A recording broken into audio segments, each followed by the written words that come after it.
There we- Hey, everybody. It's a quick, down and dirty first quarter moon holistic health happy hour episode 20 something.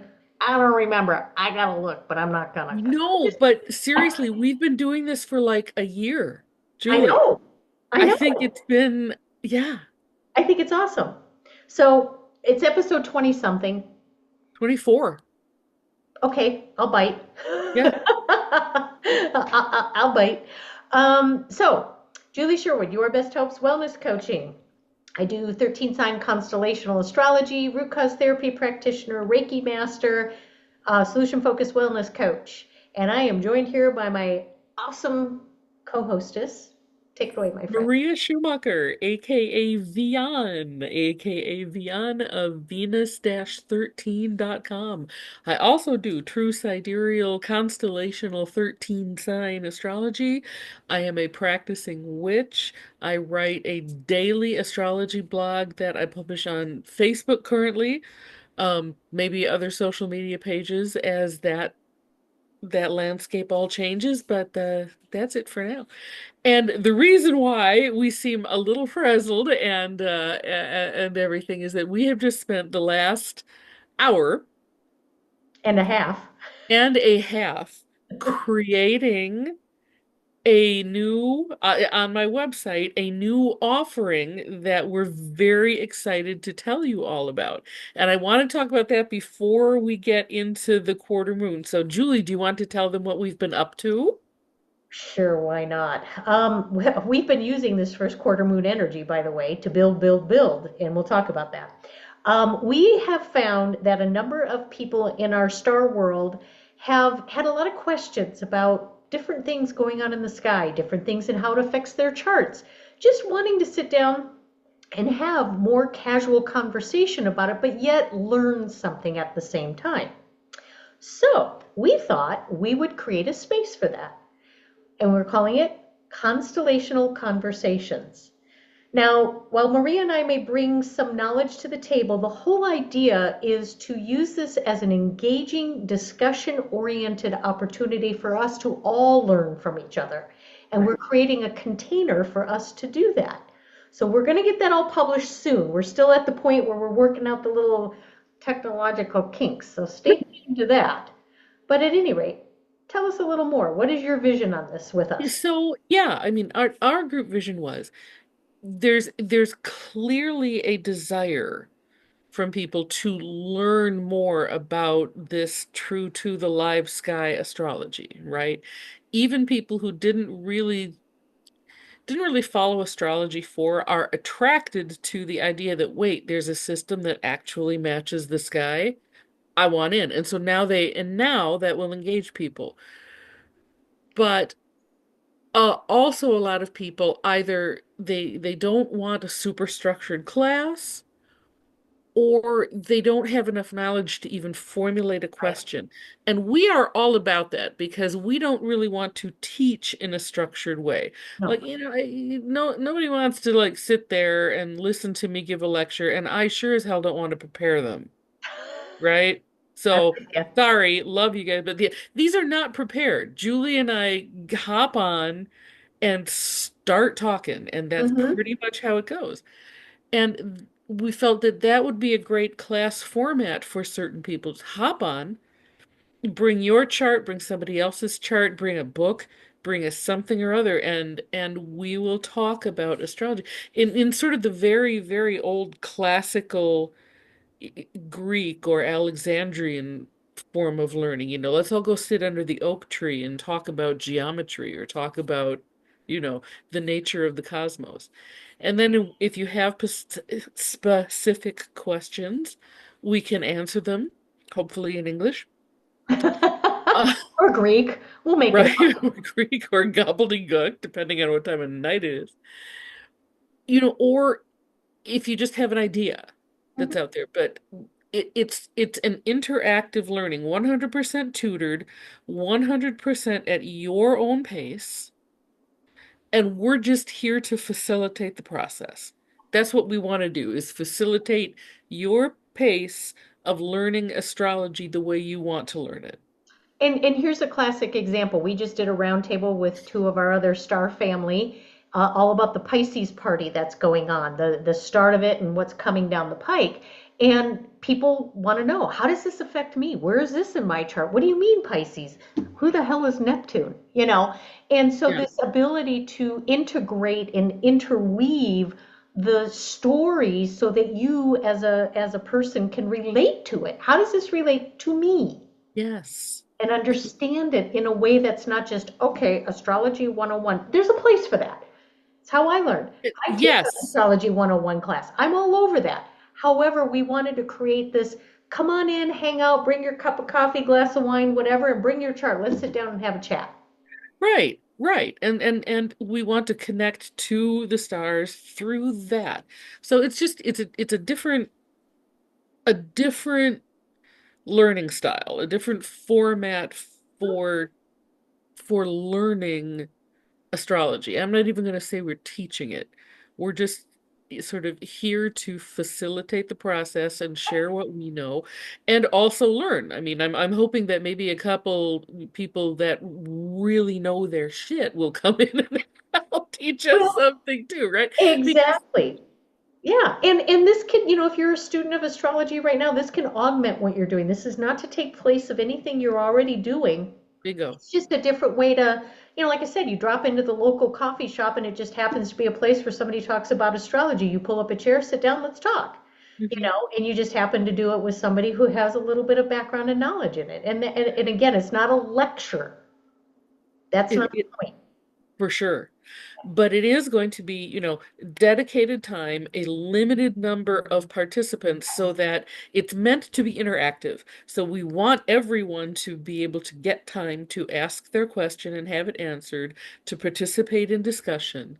So we're limiting this to 8 people, eight students plus us. So that'll be 10 people in a Zoom Mm-hmm. twice a month Yep. for at least a 3-month commitment.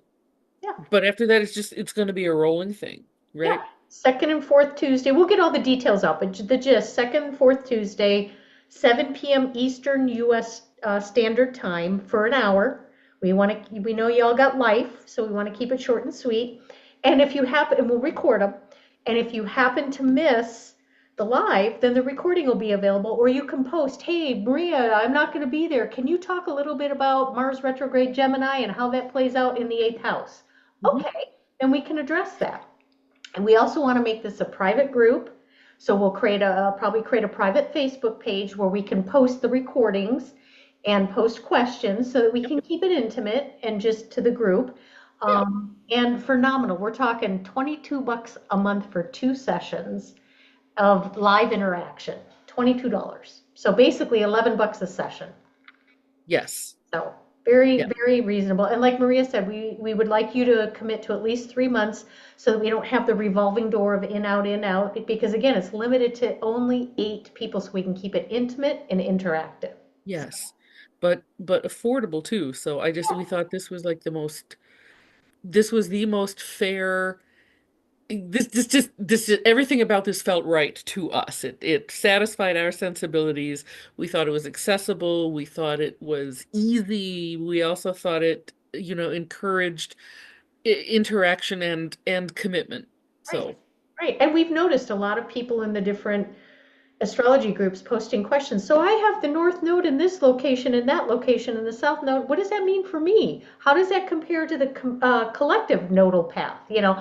And just simple things like that that on the surface seem simple, but yet you don't have an answer to. And these are some of the things we can answer. Or if it's a question we don't know the answer to, that's perfect because then we could do a little research, hit some of our other colleagues up. Hey, somebody asked a question about this. That's a good question. We don't know, Hmm. because we want to make it again a collective, collaborative, intimate conversation and connect you to the stars. Hmm. So, And yeah, rather than just you type in a question, we type in an answer. I'm also looking for that, I want to be able to look in your face and see that you got it or you didn't, that interactive of Maria, I see your mouth moving, and I think those were words, but I have no idea what you just said. You know what I mean? It's like Yeah, we need to know that the answers have landed, or we because like we want you to get it. We want you to get connected right. personally, you know, Just, and if impossible, to just sort of share or impart our excitement at being connected to the stars and the continuing understanding of astrology right, and right. that moment of, oh, I get it, and yeah, it's a great thing to share that. So this is what we are hoping to accomplish with our little class offering. And I don't think we'll stop doing like our, first quarter, third quarter moon, either pre-records or lives. It's just that there's No, a little bit of a barrier there. Okay, you can interact with us on a live chat, but it's like it's delayed. There's not a dialogue. It's a little harder, whereas this creates a dialogue. yeah. So anyway, let's get to the first quarter moon because some of us have to go eat dinner. All of us have to go eat Yes. dinner. Hungry. Um, All right. what you So got? today, which is for February, the sun and the moon were developing a square to one another that perfects overnight at 0411 in the morning my time. So we are in that sun square moon right now. Moon's in Aries, sun is in Capricorn. Look at the sky, people. Yeah, it really is. It really is. So sticking just to that, Moon in Aries. I cannot help but thinking of the Fool card, right? Our little Aries is so good for our moons, I think. When it's healthy and fresh and balanced, an Aries moon can be the most adventurous, most innocent, most fun of all the signs. It's just ready to go out there and do something new, Hmm. right? Let's just go out there and try something new. Squares are challenging energy, Hmm. okay? The energy of a challenge. So the sun and moon aren't necessarily working in harmony. They're not necessarily enemies, though.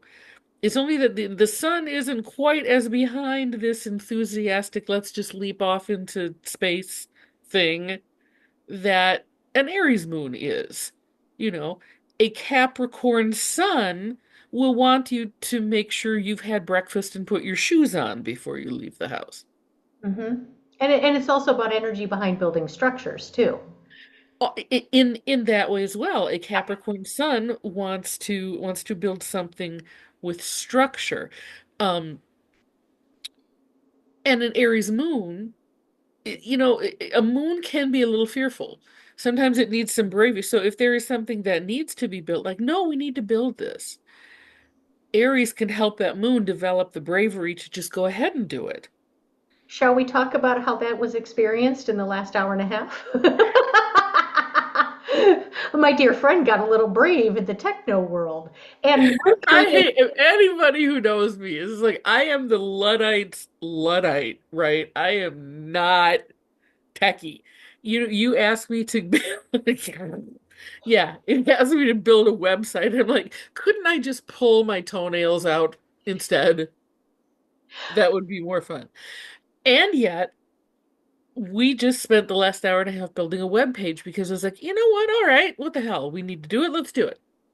let's click on this, let's click on that, let's do this, let's do that. A couple little Aries minor moon. tweaks still to come, but here we are. The fool Aries jumped moon. off with the foot. One foot was still on the edge of that bluff, but there was another foot hanging over there going, all right, all right, all right, I can do this.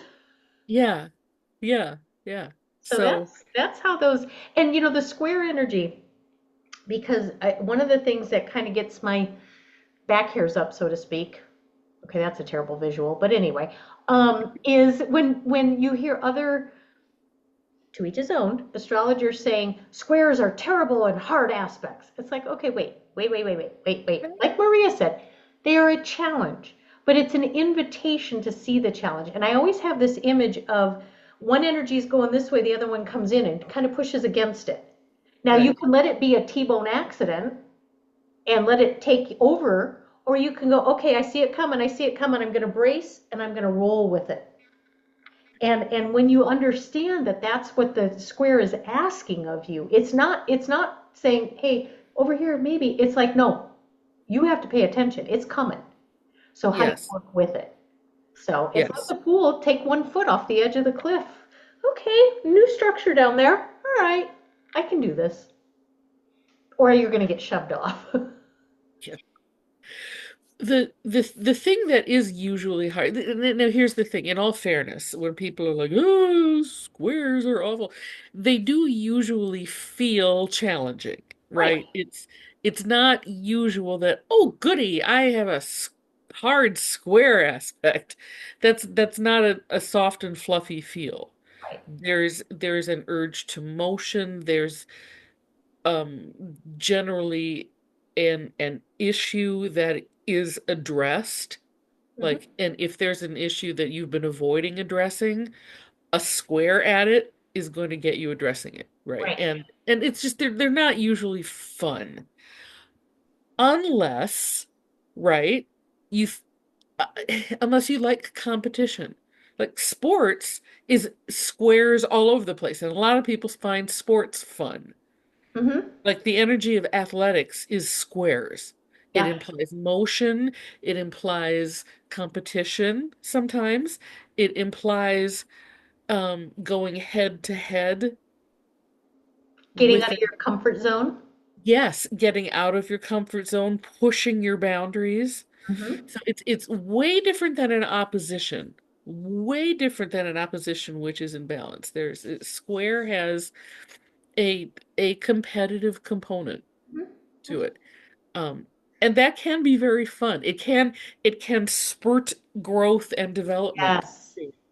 Yes. When you overcome the challenge, you come over that challenge and you look back, you go, oh my God, I did it. Yeah. And then you can go, oh, I did it. It's like it's this, again, it goes back to the competitive thing. I succeeded. Or even if you didn't succeed in the way you wanted to, you learned something. And that in and of itself is a success. Yes. But it is usually asking you to face a barrier. Yep. Yep. So Yep. in Get as your much pole as and go over the pole vault, you yep, know. yep, yep. I've got to climb the fence, I've got to pole vault, I've got to break out of the shell, I've got to stand up to the bully, I've got to face myself, Hmm. right? Like, oh, I'm afraid to do that. I don't Ball. want to have to face that. But, do you want a website? And maybe figure it out. It's Yep. it's that Yep. kind of thing. So yes, we threw ourselves at this problem as living examples of a sun square for you. Beauteous. And one more little thing let's touch on, and then we'll, like I said, we're going to Yep. keep this one short and sweet. I think the other remarkable thing is this little friend right here. You mentioned him in the daily. Who's going direct tomorrow? Yep. Yep, Jupiter. And he's, Yeah, Jupiter and Aldebaran came through all serious yesterday, and I'm afraid I kind of lost people, but oh well.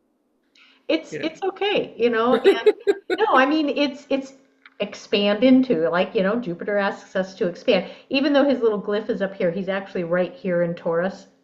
So Mhm. just to mark and That's like right. Maria said, right next to, right on top of Aldebaran. It's the on Aldebaran part that makes it a little, that gives it more gravitas. Like, Hmm.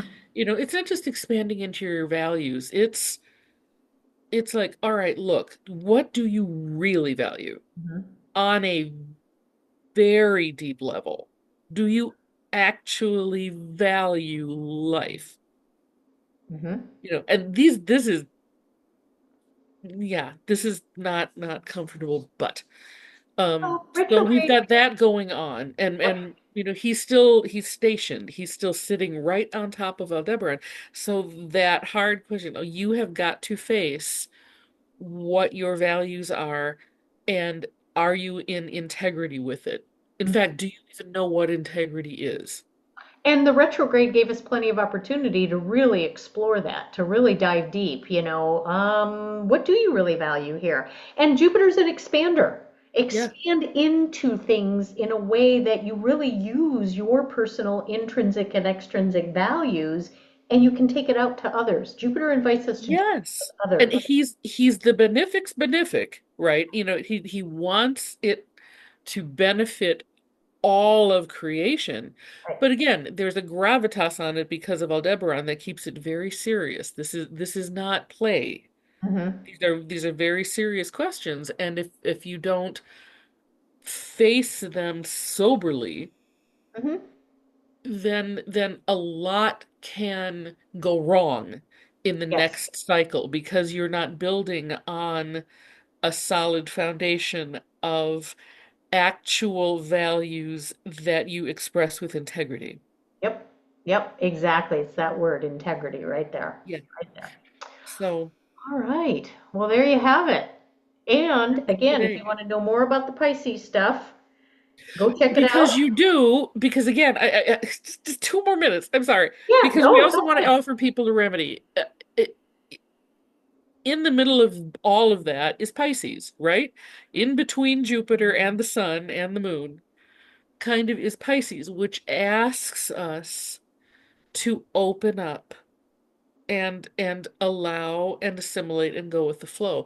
So I think that that can be a real antidote or at least a real medicine to a sun in Capricorn, which can be over rigid, Mm-hmm. a Jupiter on Aldebaran, which can be a little over righteous, Mm-hmm. Mm-hmm. and a moon in Aries, which can be a little over impulsive.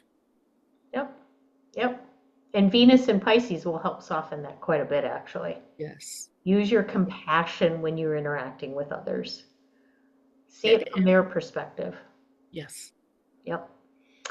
All right, my dear friend, shall we take share screen off for just the last little closeout Oh, here? sure. And yeah, so again, keep your eyes out. We're going to post a link because again, this is open Julie's going to post. I'm done with this technology stuff. constellational conversations will be open to only 8 people, again, to keep it intimate. And we hope that we can get it going by February 11th, but if not, we'll get it when the time is right. This is all Yeah. about Pisces. Surrender to the flow of it all. It happens It's when it's supposed to. we intend this to be really bad hair. I tend to have better hair the next time I do this. And the second and fourth Tuesday of every month. Right, right. So in this case, it's going to be the 11th and the 25th. 25th. Right, right. Look at me doing math. So yeah, Yep. So stay tuned. We'll get that out there. In the meantime, if you've got questions about it, where can people find you, my dear? in the bar. Um, Oh, I hurt you. Okay. In the meantime, where else can they find you if they want to hit you up?